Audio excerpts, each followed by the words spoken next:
பூஷன்ஜி பழனியப்பன் அவர்கள் எழுதிய ஆன்மீக தகவல்கள். பப்பாளி மரத்தை வீட்டின் முன்பு நட்டு வளர்க்கலாமா என்பதை குறித்து இந்த பதிவில் பார்க்கலாம். வாஸ்து சாஸ்திரத்தின்படி பப்பாளி மரம் வீட்டின் முன்பு இருப்பது நல்லதல்ல. அதனால்தான் இந்த மரத்தை வீட்டின் முன்பு நட்டு வளர்க்கக்கூடாது என்று கூறுகிறார்கள். ஒருவேளை விதை விழுந்து மரம் உங்கள் வீட்டின் முன்பு வளர்ந்தால் அந்த செடியை பிடுங்கி வேறு இடத்தில் நடுங்கள் என்று வாஸ்து சாஸ்திரம் கூறுகிறது. வீட்டின் முன்பு பப்பாளி மரத்தை நட்டால் நிதி சிக்கல்கள் ஏற்படும் என்று வாஸ்து நிபுணர்கள் கூறுகிறார்கள்.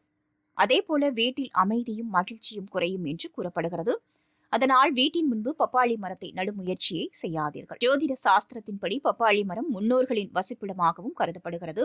அதனால்தான் இந்த மரத்தை வீட்டின் அருகிலோ அல்லது வீட்டின் முன்போ நட்டு வளர்க்கக்கூடாது என்று கூறுகிறார்கள். மேலும் வீட்டில் பப்பாளி மரத்தை நடுவதால் குழந்தைகளுக்கு எப்போதும் துன்பங்கள் வரும் என்று நம்புகிறார்கள்.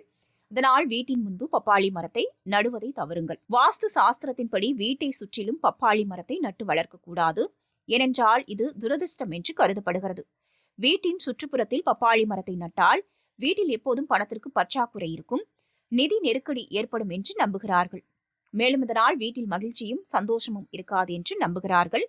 அதேபோல வீட்டில் எப்போதும் சண்டைகள் தொல்லைகள் ஏற்படும் என்று வாஸ்து நிபுணர்கள் கூறுகிறார்கள். அதனால்தான் வீட்டில் பப்பாளி மரத்தை நட்டு வளர்க்கக்கூடாது என்று கூறுகிறார்கள்.